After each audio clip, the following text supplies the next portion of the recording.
Well, top of the morning or evening, whatever it is to you gardeners and homesteaders. We hope everybody's having a fantastic day, and we're just so happy to be here with you. We hope you're having a great holiday season. Right now, Batavia and myself are planning our gardens for next year. We're getting our seeds started, our seeds in order, getting everything going, and we want to just give this opportunity, first of all, for you guys to hear the top 5 episodes from last year. So these are the episodes that you guys listened to the most, commented, and enjoyed on. So be sure to enjoy these. I'm excited to re-listen to them myself. And also, we have a couple of announcements. One is I am starting to do seed starting date profiles for people.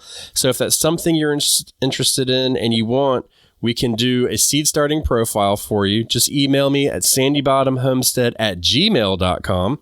And the first 10 people to do it are going to get a 50% off discount. And this will be geared for you in your area. So give me your state and your city that you live in, and we'll get you a customized seed starting schedule for you. Because what I've found out in the past couple of years is, in fact, I was starting my seeds way too late, and I wasn't taking proper precautions and using the seeds to the best of their ability to grow bigger, stronger plants and thrive more, rotate my crops out so I can get 3 to 4 season gardening out of it. Depending on where you are, you can get that 4th season. Little disclaimer there. But definitely reach out at sandybottomhomestead@gmail.com and we'll get one made for you. And also, we are proud to give you our sponsor, which is Planter app. And like I said, this is the time of year where we're going to be planning our gardens, and we will be using the Planter app. It is an amazing app, and it's grown so much over the years. It's amazing. But you can create profiles on it. You can make all your different gardens and layouts, and it's drag and drop interface. It has all the details you need for your plantings, for your plants, for your frost dates, your days to go out. It has everything you need, gives you pest controls, companion, combative plantings, it's got it all. I mean, it's something that I have really fallen in love with over the year, and I credit the success of my garden to this over the years. So definitely check it out. There's a link below that will get you a hefty discount on it. So please take advantage of that, because this is the season in which we're going to be starting our gardens and planting them. And we want you to take advantage of it so you can get off to a great start for the year. And it is available on Apple and Google. You can use it on your PC. You can use it on your tablet and your phone. So anywhere you are, you can use this app. So check it out. That's the Planter app, the PLANTER app. And make sure you use the link below to get your discount. And that was a mouthful, everybody. So without further ado, we're going to play these episodes. And just know we are planning our gardens just as hard as we can, because we are ready for the new year. And also New Batavia, if you know what I'm saying. But also the next gardening season. So everybody, as you listen to this, remember, we're going to learn to grow and grow for change. But look, everybody, it is the end of the growing season. That's right. And your area is probably over. And you're probably thinking, I'm going to put my gardens to bed. But don't do it yet. We got an all-important task that you should do now, and you should not wait to do it into spring like a lot of people say. Right here on the Backyard Gardens podcast. To have a good harvest, one must plant good seeds and must also use the right kind of fertilizer. The carrots have grown large and firm. How good they will taste. Now, we need to talk about the foundation of our garden. Don't you think, Batavia? I mean, I don't know. That's what we talked about in the pre-show, but sure. Let's talk about the foundation. I mean, the foundation is the bottom. It's the soil. In my experience, this is one of the hardest pieces to the puzzle to kind of get it all sorted out. Batavia, I think we had a long discussion about it one day, longer than I'd like to admit. And she fell into it, man. I like it, though.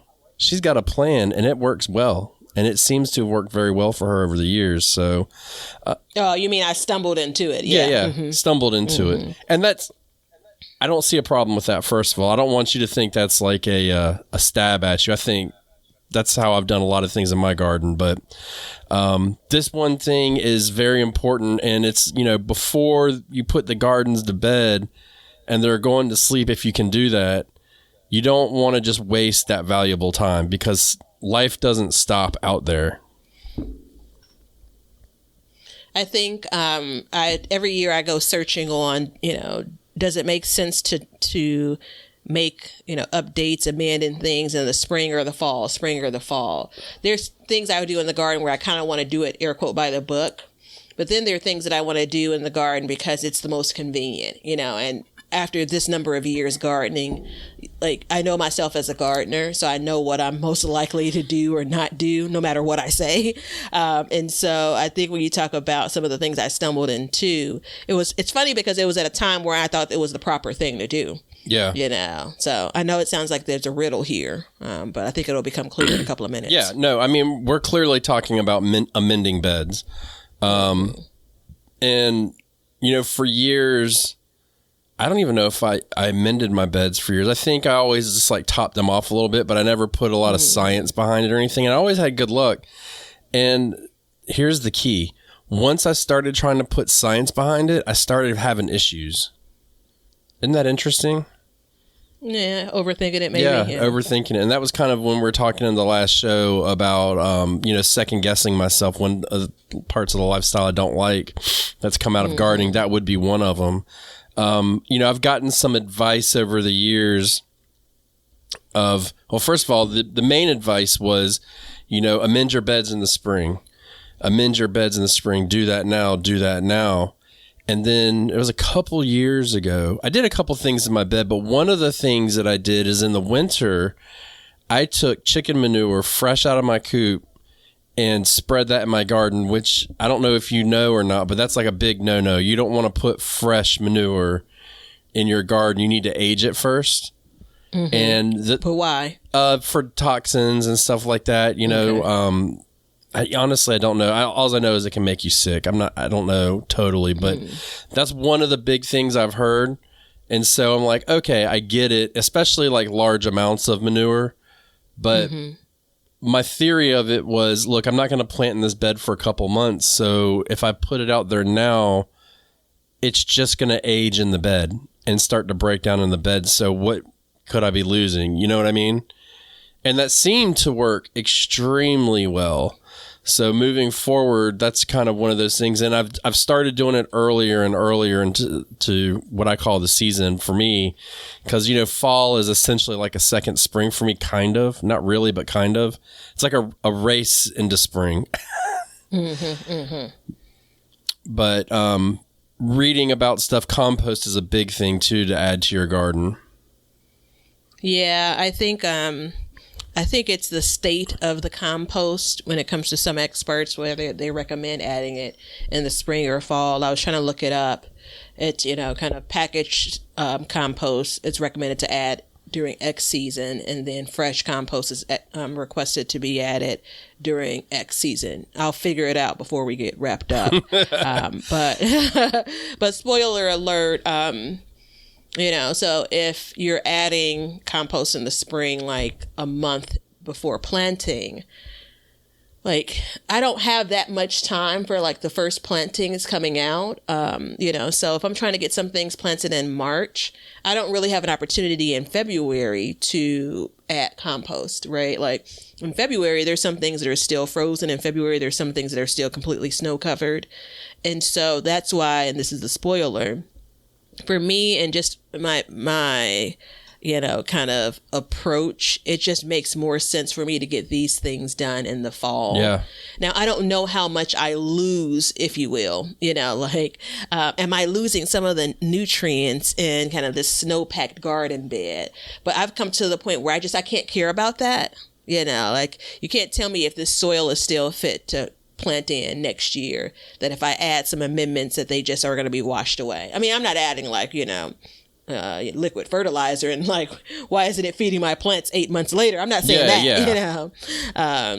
So I think that just from my style of the way that I'm ready to get up and go in the spring, we talked about this a couple episodes ago. It's waiting until then to do those steps for me is a prime example of me getting distracted, me getting a later start. I love the idea of being able to uncover a bed or look at the snow melt on a bed and then be basically ready to plant in it. You know, move some mulch around and get ready to plant in it. And, you know, the only thing, and we should talk about this, the only thing that I never add in the fall, I don't normally top off a bed in the fall with soil. That's not anything that I've ever done. I definitely add some to mini beds in the spring, like when I'm planting, but that's not a step that I've done kind of as I close out the garden year. And it hasn't been like me consciously saying I'm not going to do it. I just never really thought enough to say I needed to. All right. So you brought it up. Let's crack it open. You top off your beds with what?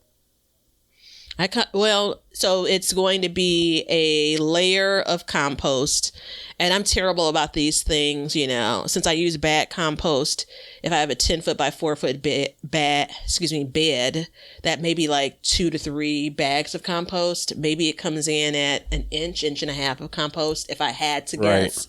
And then I try to, and I just got, you know, a message from my Leaf Connect.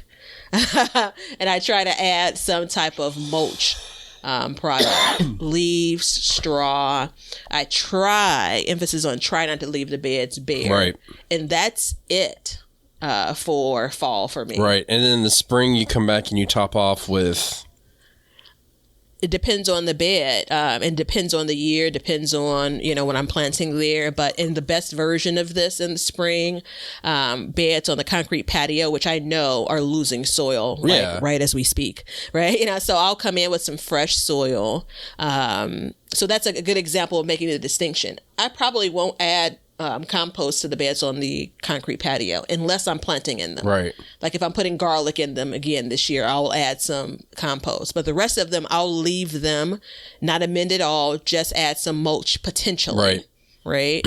And so the better case scenario, front yard beds, the cage baby, once I've done that 1-step, 2-step, compost, mulch, then when I come back in the spring, I'll add a bit of, maybe a little bit more, just a handful more compost when I'm planting.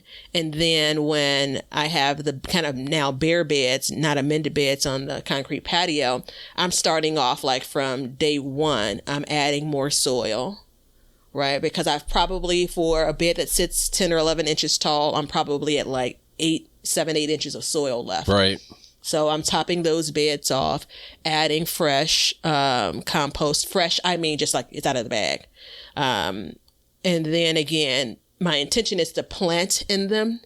If I'm direct sowing, once things germinate, then I'll add mulch. Yeah. You know, or I'll move the mulch back on. So it's a mixture of that. The mulch piece has always been a challenge for me as I try to amend. And for me, amend means adding some kind of, you know, soil or compost. Yeah. So if you search off, you know, if you go and you go down the rabbit hole and you search like topping off garden beds or mending garden beds, most of the time the only thing you're going to get is compost. Add compost, compost, compost, compost, compost, like over and over again. And so historically, I think earlier in my gardening career, what I did is I would get, I used to use, I have no problem shouting out this company. I wish I could buy it here. I think it was like Gulf of Maine garden soil. I used to use that. It's, you know, it's obviously a New England thing. You can get it here, but it's so incredibly expensive. It's not even worth it. I used to use that. And the reason why I used it was garden soil. So I'd top off with that. And then I got into like composting and all that stuff. And so I was adding compost over and over. And this year, as I was digging into my soil, I was noticing that the dirt was crumbly. right? And I mean, if it was wet, it definitely, you could squeeze it, you know, if you had watered it and it would hold shape, but it would dry out really fast. And then I started getting, on my peppers, I started getting chlorosis. And so when I did a soil test, I had high phosphorus content. And that really confused me because I was like, I don't understand where this comes from, this, that, and the other. And so I was out at my local compost maker and I was talking to him and we were having a discussion about it. And he, you know, it's the amount of compost that you add, if you add too much, can add to that phosphorus content, which you can't get out of your soil, right? It holds it. So then we were talking about it and I was like, well, what do you recommend I do? And he was like, well, you need to be topping off your beds with topsoil. And I was like, just plain old topsoil. And he's like, yes. And he was saying that is the single most important ingredient you can put into your garden, more so than compost, because compost will break down and it will add to the soil, but it won't necessarily make more topsoil.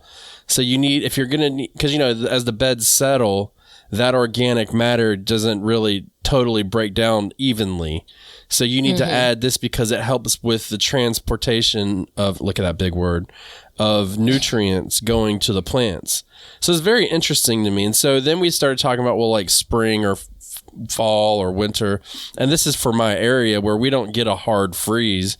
But he was saying even where it does freeze, fall is the best time to do it, like late fall, when basically you're done, you're raking up your leaves anyways. You know, most gardeners are collecting for mulch or compost or something like that.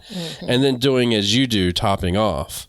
So, and I think like you've done, you've used garden soil typically, which is good. But I think because you've done it for so many years, you've already got that breakdown process going on, and you're not just adding only compost, because you and I did the math off air, and it was like a 3-to-1 ratio, I believe we came up with, of 3 garden soil to 1 compost. Yeah. So that was a very telling discussion that we had, because you can tell that, you know, over the years, all that garden soil is outweighing the compost that you're putting in, and you've naturally made this, you know, this good dirt in your garden. You know what I mean? Yeah. And for almost all of the garden beds, that's not true. About half of the garden beds have had soil in them and growing before I ever added compost. Yeah. And I can't say that I've basically all of that soil has escaped or has been, you know, suppressed or anything. There's still some of that, I'm going to use the term original earth, you know, original soil in there. I think it's interesting because this year is probably I was kind of conscious of it, but really paid attention to it this year. And it primarily because I've been growing more root crops, the different textures of soil throughout my garden, right? You know, so I have the very original garden, which is basically what the cage baby sits on top of. It definitely is. It's more reminiscent of what you'd get out of a bag of topsoil, right? Definitely what kind of you imagine Earth is like, right? And then I have the raised beds on the concrete patio, which a couple of those beds have much more pliable soil. And then a couple kind of feels like they struggled. Like it's a little bit more sandy, you know, you could see sometimes water repels off of it, you know. And then if you go to the front yard, it's actually a mixed bag, right? And it's interesting because the majority of the soil in those beds were from that original soil dump back in 2019. And it feels like that soil still needs a lot of attention. Right. You know, now don't get it twisted. Now I've grown some great food in those beds, but when it comes to kind of being crumbly, you know, kind of big kind of blocks of caked up kind of soil. Those are the 2 primary beds and a couple towards closer to the house. But I have a couple of beds that I built out using a mixture of things. And I'm pretty sure I've mentioned this before. And these are these beds, you can plant anything on it in it, has been my experience. Root crop, tomato, you know, so anything in the nightshade family, brassica, like you could plant anything, and it seems like it does well. And it's a mixture of kind of some throwaway stuff. Spent potting soil, which we know the texture of potting soil is very different than your regular topsoil, garden soil, or anything of the like. Some actual garden soil, some compost. And as I've turned those beds over, whether it's with a spade or a shovel or whatever have you, I can just tell the difference in those beds. And it's kind of like, that's my goal. That's what I aspire to have in the rest of the garden. I can grow radishes in those 2 beds, where I struggle to grow radishes in, the biggest beds in the front yard, just based on the soil makeup. Yeah. And I don't think there's anything wrong with adding potting soil, small amounts of it, to like a raised bed or something. I know a lot of people that I've read are like, don't ever do it. It's the worst thing ever. And I don't see that, because you get that extra water retention. So it kind of helps. Just to be very clear, I'm sorry. No, go ahead. I just want to be, and I should have mentioned this when I said it. These are beds that sit, 17 inches tall. Yeah. So it's a much taller bed than you'd normally, a lot of people have when they're building raised beds. So I definitely was adding potting soil, not as a strategic move for soil health or soil nutrients. It was quite literally a filler. Right. But as all that stuff starts to get mixed in, Well, and when I was younger, I used to buy, when I was first, even before I had a garden, I was just getting some containers, trying to grow some like flowers or something. I don't know what I was trying to grow. But I remember buying like the cheapest bag of topsoil you could get, and it had pieces of trash in it, and it was just real ugly. So for a long time, I didn't buy any topsoil. And when I was planting my peach tree this year, I had bought, I wanted to put topsoil and compost in the hole. As well as some native soil, but I didn't want to use anything that had fertilizer in it, for the simple fact of it was fall. I was planting it, and I didn't want to encourage more growth than was necessary. So I bought some topsoil, and when I opened the bag, and this wasn't like super high quality, but it wasn't like the cheapest of the cheap you can get. And I believe when I bought the original bag, it was like 25 cents at Walmart or something like that. It was dirt cheap. But I opened it up, and I was shocked the second I opened it up, and I ran my hands through it. I was like, damn, this has got good texture. It's nice and fluffy. Like, I could tell as soon as I opened it that is something that needed to go into the garden. That's kind of what set me on the path when we had that conversation, because as over the years, my beds they've broken down, so I need to top off a couple inches probably on each bed. And so the question became okay, now what should I put in there? Because I remember I topped off real heavy with compost a few years ago, and I haven't put any topsoil in since I've built out my beds.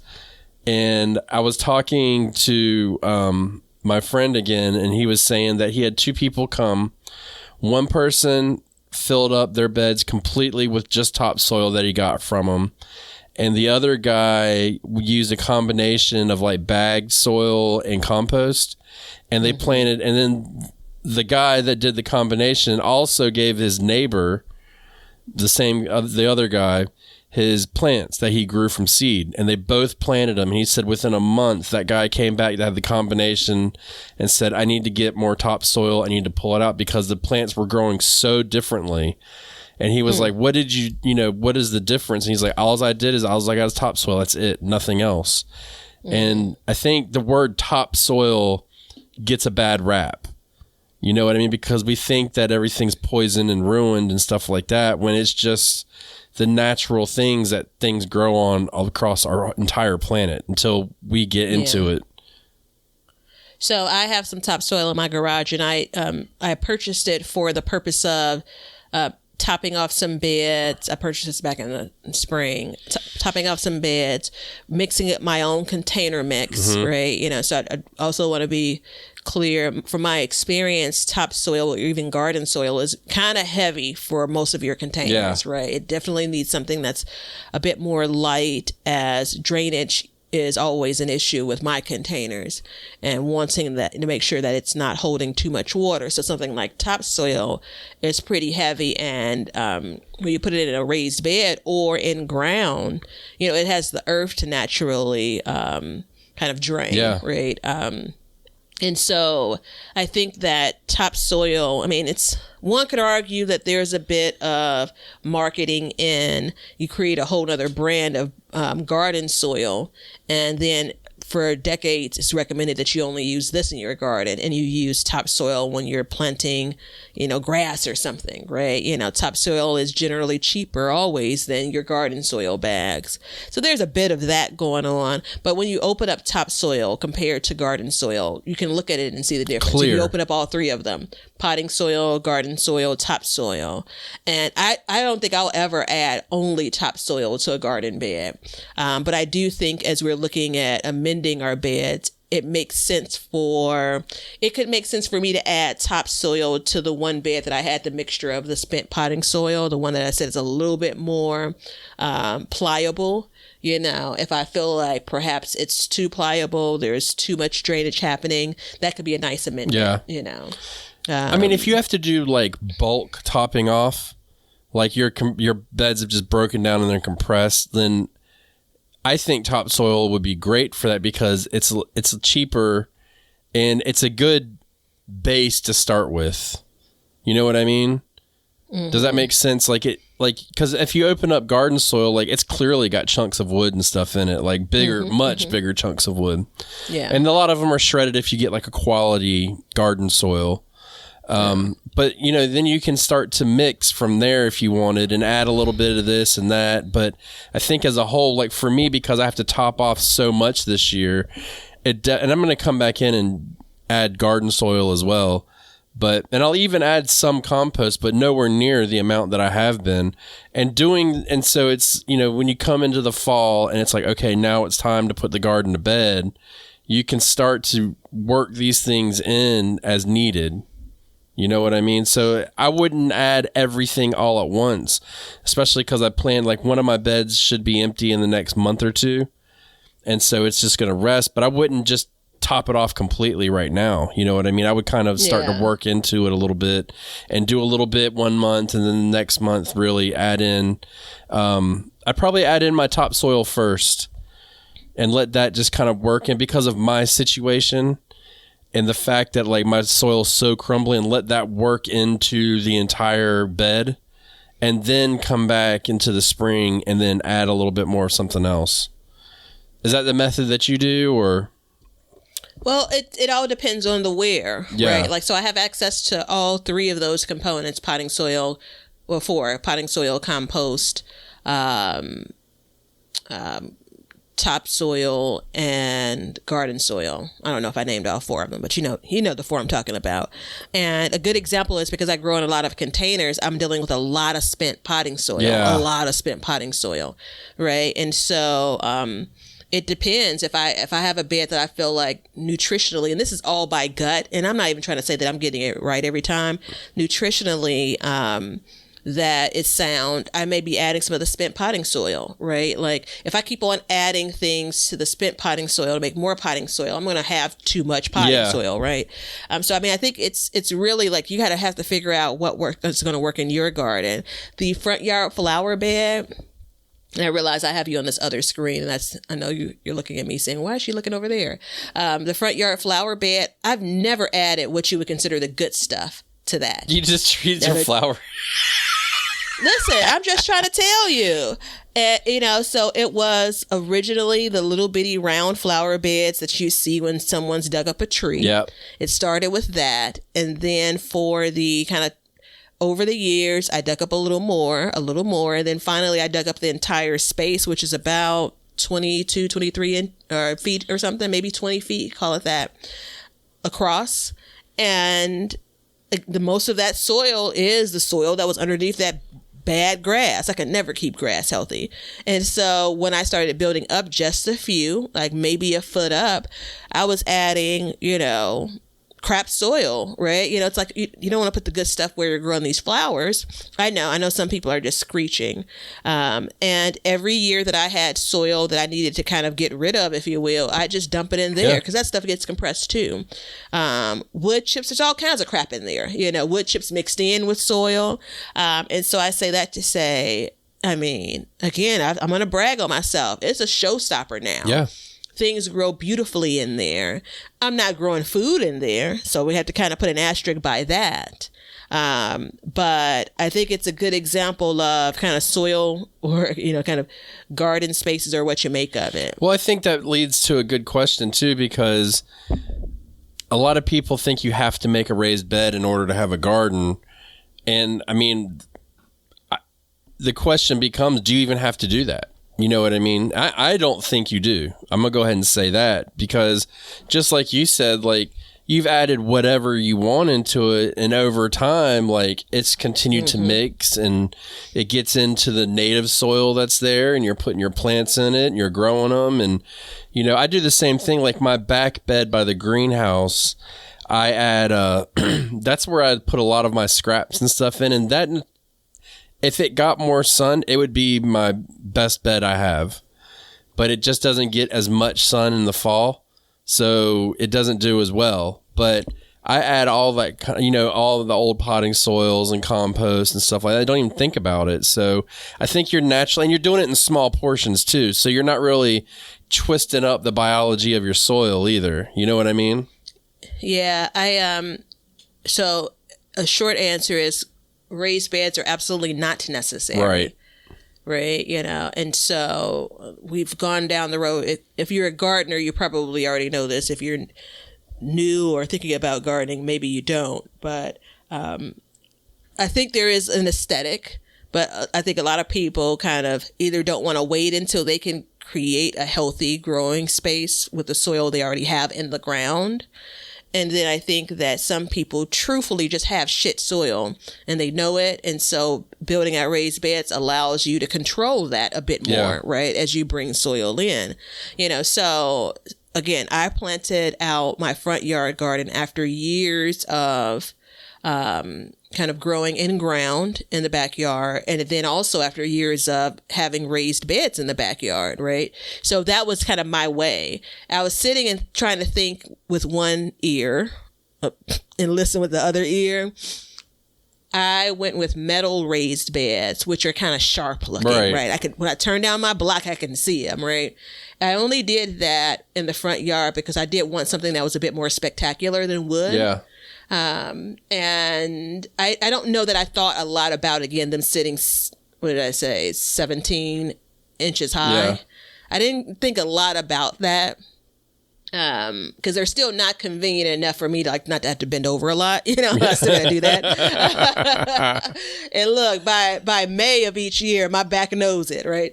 And so I'm sitting and thinking to myself, and I don't know the answer yet. Leonard will have to put a pin in this, but I'm going to tell you where I'm leaning. If I had to do the front yard garden over again, one, would I use raised beds? Two, if I were to use raised beds, would I go with what I have, right? I have no complaints. These metal raised beds have been troopers through Chicago winters, and that's nothing to take lightly. Yeah. They have held up and held strong. And so if I were probably, to be quite frank, 20 years younger, if I was in my 20s, I probably would be gardening much lower to the ground. Yeah. I know better now. Whether they say the one thing you don't get another one of is your back, protected. But I'm kind of leaning towards, I probably do something more like, I know you're not crazy about it, but landscape timbers. It's easy to maneuver, it's easy to work with. I don't have to have sick carpentry skills for it. I can get the height. I can, dictate the height that I want, the expense compared to the metal garden beds. And when I say if I had to do it over now, especially when I consider cost of materials now, I'm not so sure. I kind of feel like maybe I get less play, meaning they go after it less, varmint around. I've been using varmint for the last week. I can't get out of it. It's all right. I like it. So I've been, I think maybe clearly they can climb inside. Don't get me wrong. But I think maybe if they were lower to the ground, I'd probably have more of them visiting. There'd probably be more evidence of them visiting, maybe. So anywho, I hate to wrap up with the whole figure out what works for you, but that's what it is, man. Because it all can work. Well, and for me, I have really sandy soil here. Mm-hmm. So when I originally just started with raised beds, and then I went into the wild garden.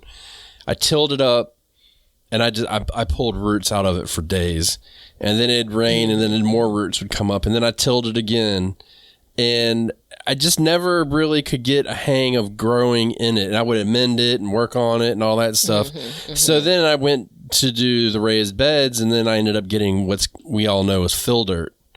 What you put under construction and stuff like that.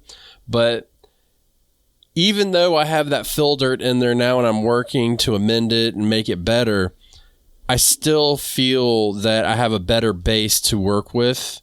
And all of the dirt underneath the garden it'll all mix over time. And then the deeper it goes in, it'll get and penetrate into that sandy earth and then kind of continue to mix up. So essentially, even though I may have 6 inches on top, in a couple of years, I have 6 inches below as well. That will be nice and, ready to accept these things.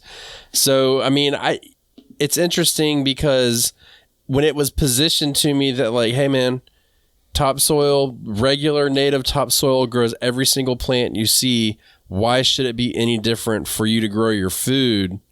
Was a very interesting concept to me. And then the fact of like when you're putting it to bed and, should you do it in winter or summer and stuff like that? There's a lot of conflicting information out there.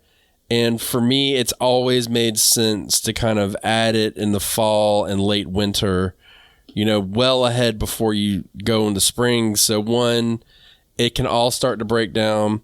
2, you can really take your time and get it right. So if you add some, you don't really know what you can do, you can kind of get on that and figure it out, talk to a couple people or whatever. And then 3, it can just, you have that time available for you in the spring to focus on more pressing tasks, because gardening ain't easy. Yeah, but I also, for more years than I could count, I did only work in the spring going into summer. There was no I didn't even understand the concept of putting a garden to bed, so the early years. And I do like the whole, all right, we're getting started. I'm going to get my 2 bags of dirt, I'm going to come out, I'm going to go and buy my 2 pepper plants from Home Depot and, my big boy tomato plant, and I'm going to plant all of that stuff out. Like I could do that stuff in like a weekend, unless I let the weeds get ahead of me. I have pictures of this is the before, on a Friday, and this is the final on a Monday. That's not my current garden experience. No. Right? So there's a lot more to be done. And so a part of it, quite frankly, to me, is just time management for me. I was talking to a neighbor that's a couple of blocks down. It's funny because I always tell him like we'll go some periods of time. I haven't seen you in weeks. He told me, it's an older gentleman, so I'm always listening for those bits of wisdom. He told me in September, all right, happy Thanksgiving, Merry Christmas and Happy New Year. Because I know we're getting to the point where I won't see you until next year. And so funny enough, after that moment, just coincidentally, we saw each other like 5 days straight. So I hadn't seen him in like 3 weeks. Saw him this morning when I was taking a quick break, from work. And I was telling him, our weather, it'll be past by the time this airs, but our weather for the next 2 weeks is a godsend for a garden. Yeah. And I'm like, you'll see me out here because I got work to do and the weather is agreeable.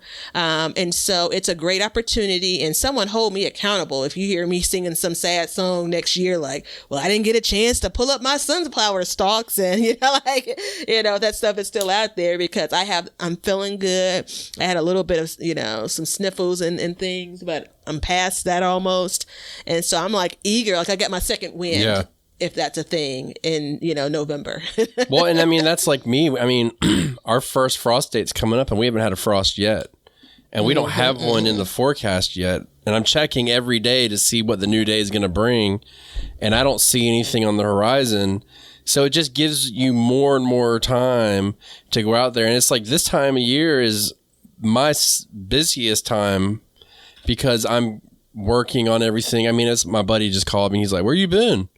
Same thing with you. And I'm like, "Man, I've been busy." He's like, "What the hell you been doing?" I'm like, "Working in the garden, man, amending, trimming, planting. I'm planting seeds every day, getting ready for winter because like I said, the plan is to let some of these beds just kind of grow out and then done for the season." And it's like I went yesterday and I put my money where my mouth is and I bought a bag of topsoil and I worked it in. I'm going to use a word here. I tilled it in to my where I'm going to put my garlic in a couple weeks, once it starts to cool off more. And as soon as I did that though, Batavia, I'm not lying. I stuck my hands in it and I was like, I get it. Yeah. Like I got it immediately. There was a noticeable difference in the composition of that section of my garden. And that's the term, the composition of that. Yeah. That side of the garden, which is, it's key. It's setting you up.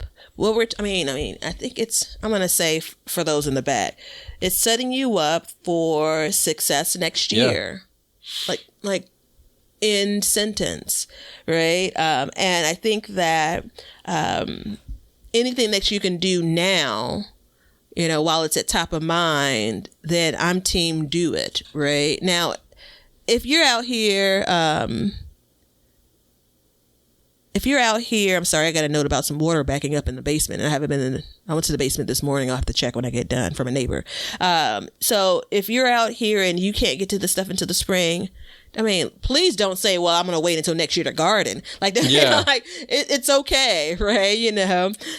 There are probably going to be, I think it's like, technically, if you think about everything that has a structure around it, that you can call a raised bed, it's like 17, 18 raised beds, right? Like, am I going to get to all of that? Maybe, maybe not. So I'll probably be doing some work in the spring and that's okay. But I think to not have that as what could be considered for me in my space as a distraction in the spring it's going to be a big win for me. Put that on my 2023 win. Yeah, okay, we'll put it on a year ahead of time. It's one of those things too. So first of all, if your ground's frozen right now or you're getting like repetitive, I think, I hesitate to say this because I don't really know, but I'm pretty sure that in a lot of places, you're bouncing up and down right now, in and out of freezing and stuff like that. And the average garden bed is, what do you think an average raised bed is? Probably 6 to 8 feet long and somewhere between 2 and 4 feet wide. Yeah, I think that's right. You still have plenty of time to go out there and just, if you throw in a bag of something, you're activating that soil, because even though your garden freezes, the life below the frost line still is active and it will continue to work that bed for you.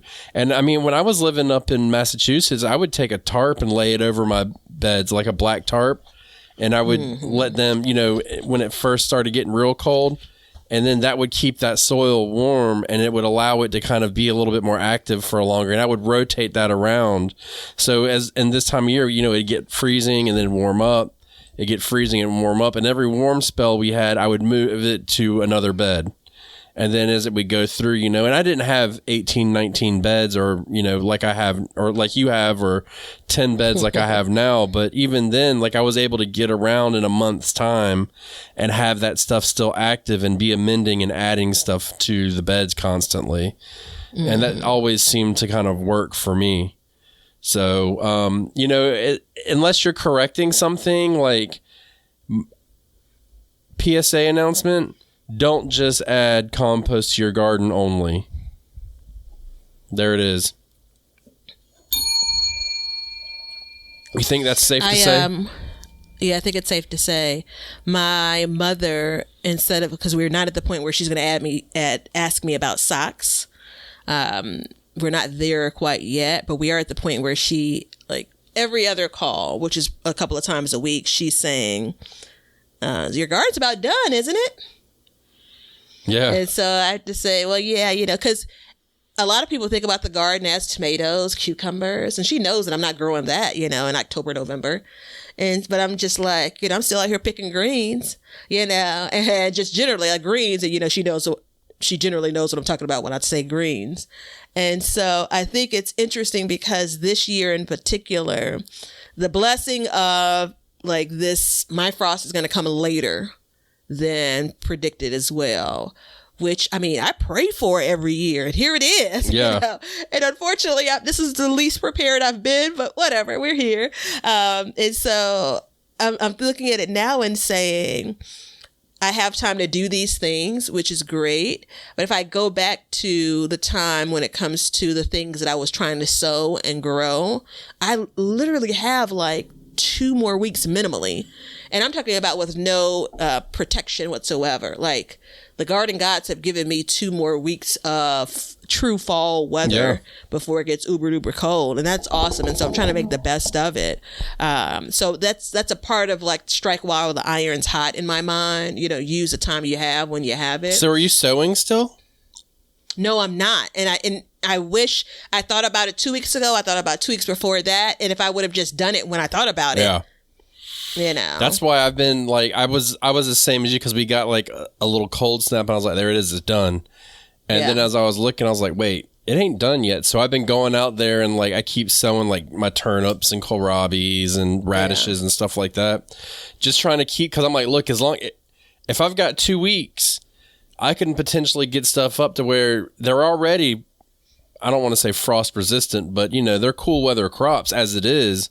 So I can potentially get things up and going and have even more than I had anticipated, because with my whole situation of getting sick, my garden's really struggled for the fall, getting it up and going. And I was out there today and I was looking, I was like, man, it's actually starting to come along. And with the things that I've just planted in the past couple of days, if they come up, like I'll have a full garden, which I didn't anticipate doing.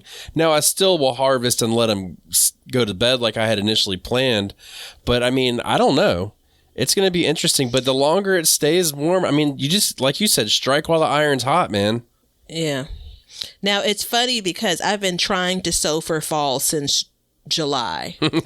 And my last sowings I direct sowed September the 21st. It's funny how some of those things stick in my head. September the 21st, thinking my average first frost date is scheduled now to be November the 1st. Again, knowing I'm sowing kind of almost all cold hardy. Some of them are kind of like cold tolerant. And we got through, there was like maybe a week where we were dipping close to freezing. We got close, but didn't touch it. And so now we're on the other side of, kind of the, oh, shoot, when's the frost coming? And so it's interesting because I'm watching the growth in those periods of time. And I'm glad that I didn't sow my entire garden, but it absolutely was a missed opportunity. I had plans that I just shelved, and even if I would have continued to sow in other places, because September 21st, I was already 3 weeks later than I wanted. I've been sowing those 3 weeks, but the stuff just wasn't germinating, right? Yeah. And so if I would have continued to sow more on September the 21st, I would have had more active gardens, beds to manage. But again, I have enough, which is, I think, important. And guess what it gives me an opportunity to do? It gives me an opportunity to see, like, put my money where my mouth is around harvest early and often. I have some arugula right now as we record that's fit to eat. Where's it at? Oh, I mean, it's still in the garden bed. So we're almost there. We have recognition. Yeah, I didn't say... Well, yeah, the acknowledgement of, it's under cover too. It's under a row cover. And so it's prime for, set it and forget it. Yeah. Arugula young I enjoy it much better than like a little bit older arugula. So again, perfect time to say, because I have this, and I'll wrap up here. I have this challenge of like, especially this time of year, well, I want it to keep growing because I know my window is still short. But I think something that, if you're putting together those pieces a minute ago, is again, take advantage of it while it's here, Excuse me. what happens if a tremendous cold front comes in and arugula isn't that hardy? Enjoy it now. Enjoy arugula when it's 3 inches tall and keep on moving. Yeah. Right? Like, ultimately, you want to eat it. So whether you eat it now or later, as long as you eat it, go ahead and eat it now. Make sure you can get it. Yeah. The one thing, too, that I need to say is if you're like me and you can grow most of the winter or even all winter, I mulch my beds religiously. And what I'll do this time of year is I'll come back in and whatever I'm amending with, I just put it right on top of that mulch. Because this time, in most places, we haven't had rain in almost a month. My rain barrels are going dry. That's how I know to sound the alarm. You can put it on top, and then with the rains coming as often as they do, and on top of you watering and stuff, it'll actually work that stuff through, keep that mulch moist, and then by spring, that stuff will be broken down in your garden, and you can just add right on top of it. You know what I mean? And I'll even go back in at some point, add another layer of mulch on top of that as, my upper layer. And then if you go back in and if you lightly till or mix up your garden in any way, that stuff is going to get churned into it and it's going to improve your soil over time. So that's another thing you can do, because like right now, like I said, my garden's fully planted and I have a lot of work to do on the soil in some areas. So I just kind of went in there and look, this is how I look at it. Small steps is better than no steps. Okay. So instead of just rushing through it and being like, nah, screw it, I can't do it because it's planted, like as we speak right now, it's doing something out there. You know what I mean? When it rains, when it gets watered, that stuff is going to work its way through the nooks and crannies of that mulch, and it's going to get into the soil and it's just going to help break it down. And I moved it, so I just put it like in the middle, like the edges of it are exposed, the mulch. And when I moved the soil away, guess what? It's flat, it's wet, and it's starting to break down already. And the dirt underneath, the soil is warmer underneath because it's starting to cook a little bit. So, if you're like me and you have those situations, you can definitely do that. It's a good option to have. But with that being said, I know that Miss Batavia is going to give you the recipe of the day.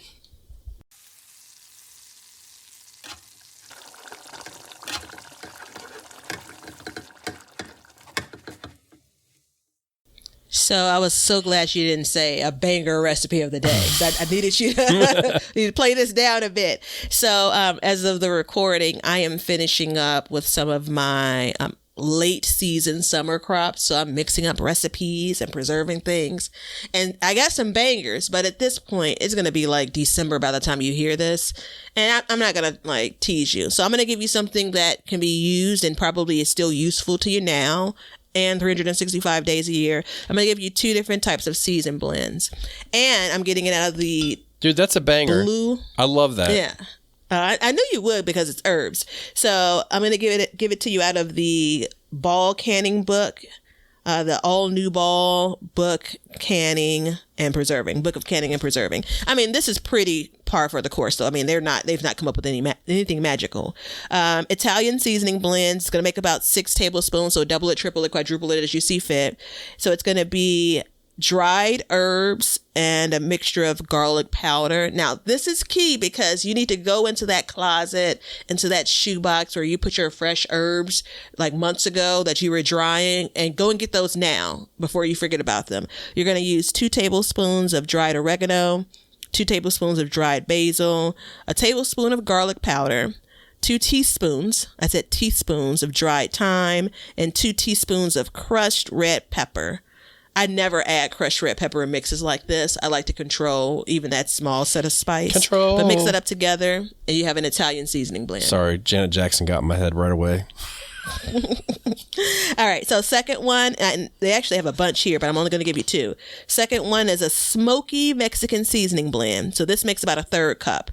All right, again, multiple recipes you'd use this for, right? So we're going to go with all teaspoons here. So you have 2 teaspoons of cumin seeds. I said seeds. 2 teaspoons of coriander seeds, 4 teaspoons of chili powder, 4 teaspoons of ground chipotle chili powder that Ben's going to send me from the chipotle powder or chilies that he made. 2 teaspoons of dried oregano and 2 teaspoons of garlic powder. So you're going to heat the cumin seeds and coriander seeds in a small non-stick skillet. You're going to let that get, aromatic. You want it that aroma. So about 5 minutes stirring until toasted and fragrant. And then you're going to remove that from the skillet. It gets a little bit tricky because you're putting this in a grinder. You could definitely use the powdered versions of those blends, but this is going to be a bit more flavorful. So you're going to put it in a grinder, blend it up, or you can use a mortar and pestle if you want. And then once you have everything ground, you can add everything else that I listed: chili powder, chipotle chili powder, and oregano and garlic powder. And now you have a smoky seasoning blend. Have you ever used a mortar and pestle? Yep. They're a bitch to use. I've used it for my pesto. You know what I use? What? Coffee grinder. Works I have great. a coffee grinder as well. I used it once or twice for my pesto, and then I decided, I'm in Chicago. I don't need to be that authentic. I'm going to go ahead and go to the food processor. Yeah.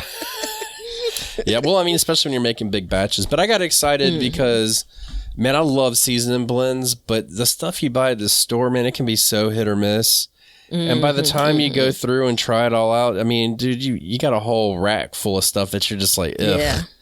So. Well, that's the reason why I'm glad that they put 6 teaspoons. That's probably could easily get you through 3 recipes depending on what you're making. So if you don't care that much for it, you're done with it. You could obviously even half that recipe if you want to just try out, that first one that I gave you. I do a classic house seasoning blend, which is it's in a regular shaker, salt, pepper, and garlic powder. That's one of my kind of standard, again, house seasonings that I use daily. I want to learn how to make my own garlic powder. Do you know how? I've seen videos on it, but I didn't have enough garlic this year to try to give it a try. Yeah, I don't know how much it would make. I don't know if it'd be worth it. Mm-hmm. Garlic powder is so much easier to use than chopping garlic. I'm just going to say it out loud. Yeah, for sure. Sorry. But fresh garlic tastes a lot better, so there it is. Mm-hmm. It tastes much more like garlic. Yeah. It's much more pungent. But, seriously, everybody, it's all about... If you're going to amend your garden beds in the fall, I think it's a good time, a good use of your time in wrapping up the garden. You can add it to the list. There's a lot of chores that you can do, but I think this one will help you set forward because there's going to be a time in the spring when you're doing it and you're going to be like, shit, I'd rather just be planting my tomatoes or, harvesting my taters or, whatever. So... It's, give it a shot, see what it is. And you don't have to add it all at once. I would definitely, anything that breaks down, I would put in first. There it is. I summed it up in one sentence. Sounded like it, but actually I don't think I did. And on that note, come check us out on all our places. We'd love to see you on Patreon. Teespring, that code is XMAS2022, 20% off everything. And until next time. See ya. Now you know why people feel like celebrating at harvest time. All over the world, people have feasting and good times when the crops have been gathered in. Hey everybody, thanks for checking out the Backyard Gardens podcast. If you like what we're doing and you want to continue to support the podcast, head over to our Patreon page to sign up. You can also make a one-time donation using PayPal. Both of these links are in the description. With your support, we can continue growing and helping others in their gardens. See ya! If you guys want some Backyard Gardens gear, go to the link below and check out our t-shirts, mugs, pint glasses, and other gear. All purchases go towards helping to support the show, so thank you so much in advance, and we hope you enjoy. We want everybody to have a garden, and we're going to give you a chance to win free seeds every month. Head over to backyardgardenstv.com and enter your email address to be entered in all of our giveaways. Good luck! We want you to be a part of our gardening community. DM us a picture of your garden at Backyard Gardens TV on Instagram, and we will share it with our listeners.